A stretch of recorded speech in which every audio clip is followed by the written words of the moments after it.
Hey, what's up, big dog? No, you're okay. Just leave your hands out of your pockets. Come here. Dude, come here. Stop. I'm telling you slowly, bro. Chill. Hey. Chill. Chill. Hey. Oh, hey, chill. Relax. Get on the ground. Get on the ground. I said chill. On the ground, bro. Relax. Chill. Hey. Oh. Hey. Today's video takes us to Bassett, California.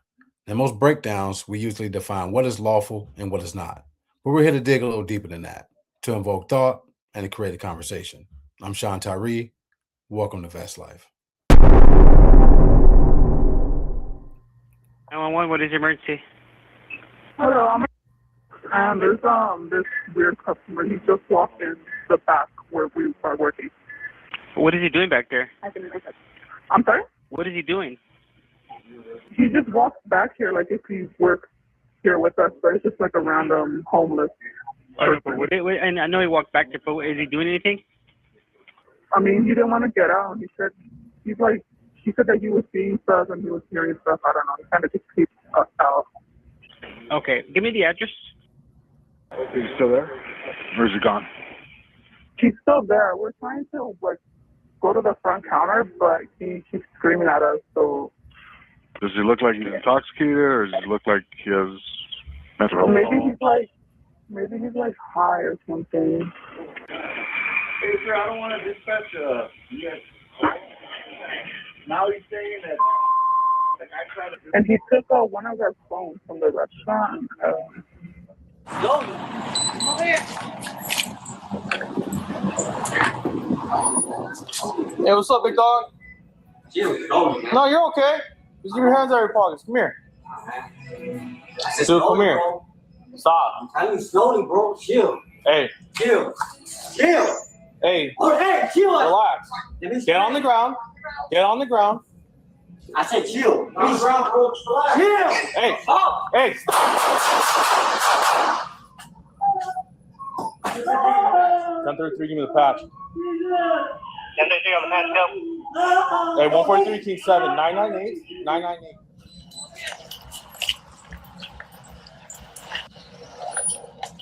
Hey, what's up, big dog? No, you're okay. Come here.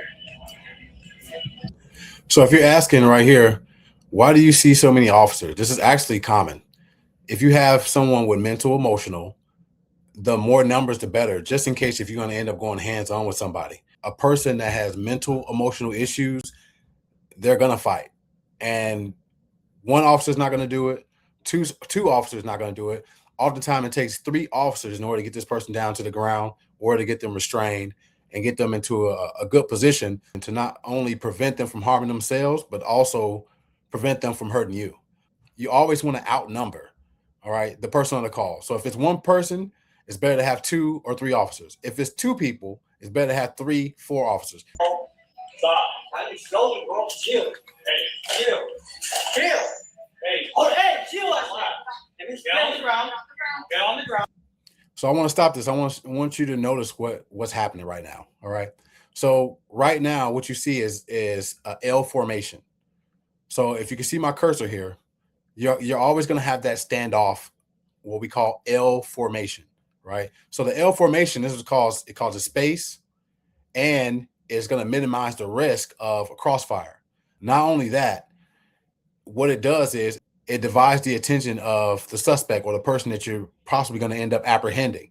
So what you see here is you have 1, you have 2, all right, even though she's out of screen, and then you have 3, intentionally dividing the attention of the suspect there. This is what you say is L formation. This is what you do in order to not only close the distance, but it allows you to have a clearer picture or a sight picture of the person that you're looking at. So that's what you see. I said chill. Get on the ground, bro. Just relax. Chill. Hey. Oh. Hey. 1033, give me the patch. So what you saw there was really good tactics from these deputies, right? You had 3 officer contact in order to communicate, effective communication. You see that there's furtive movements, the guy digging in and out of his pockets. You don't know if it's a knife that they're going for You don't know if it's a firearm that they're possibly going for. So, but you saw there was a de-escalation involved, meaning the one deputy pulling out his taser, and then you had the 2 lethals. All right. Now, as they're closing the distance, you don't give up that space. So as he's retreating, you're advancing, right? You're taking up that space. That space is now yours as you're slowly or inching your way forward towards the person you might end up apprehending. Clearly mental, emotional. So you never know what you're going to get. It's unfortunate that it ended that way, but this is something I want to add. I really try to avoid, all right, when you see a female officer in these situations. And the reason why I bring her up is that she was the officer's cover, the one that had the taser. There was no reason for him to be the one to or end up pulling the trigger, right? He had the taser out. There was already 2 lethal covers. She did not shoot. She ended up retreating, all right? And then with her retreating, it caused him to end up transitioning from the taser to his firearm, single-handedly firing his pistol at the suspect, along with the partner that was to the right of the female officer. She retreated. There was no reason for her to retreat. She had a clear sight picture of the suspect. She should have actually started shooting rather than retreating and then causing her partner to transition. So say if he actually had an actual firearm. So if you noted there, he actually had a replica. It was a airsoft pistol or airsoft gun. And I can't stand those. I hate those, right? That they're even able to be purchased. So you see a lot of homeless people, transients, depending on where you work, however you want to language it, but homeless, transient, even in teenagers now. You see a lot of teenagers.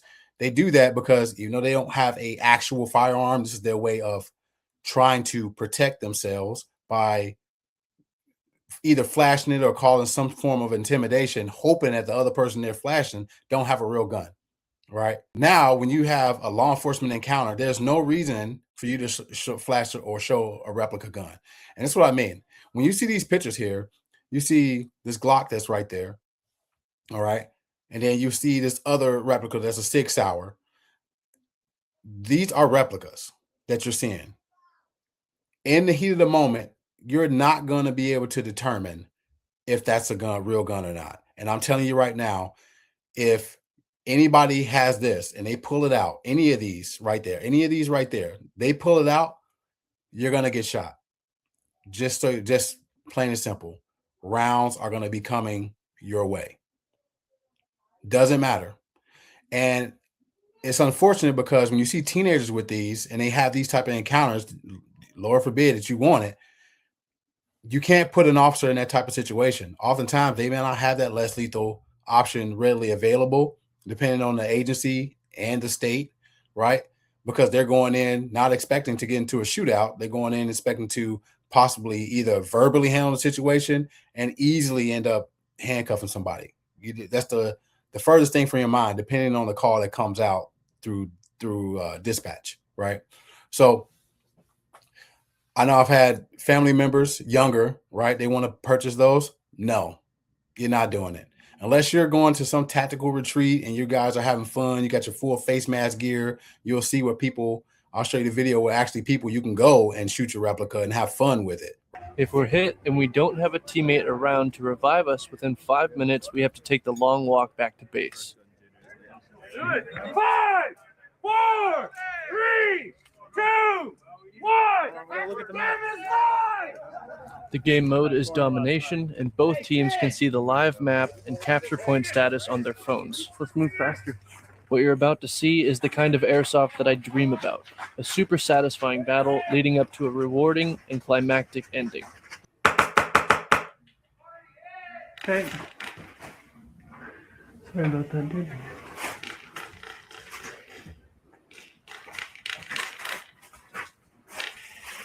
Switch to targeting computer.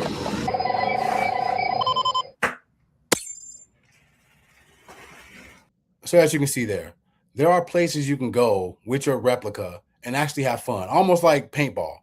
Get a group of people, make sure you have the gear. You can order it off Amazon and actually go to a safe location to use your replica and not put it out on the street and risk your life. Back to the officer there.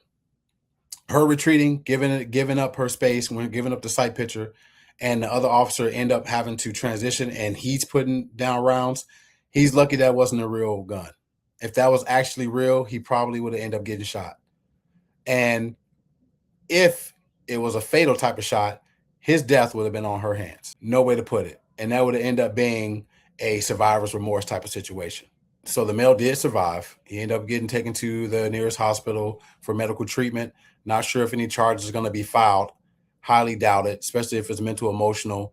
I can tell you right now, if there were any charges that are going to be filed, more than likely he will be labeled incompetent to stand trial. With that being said, if you're law enforcement of old or law enforcement of new, or even the general public, if you learn anything from this video, drop a like and a comment below. And like always, Jesus is the light of the way.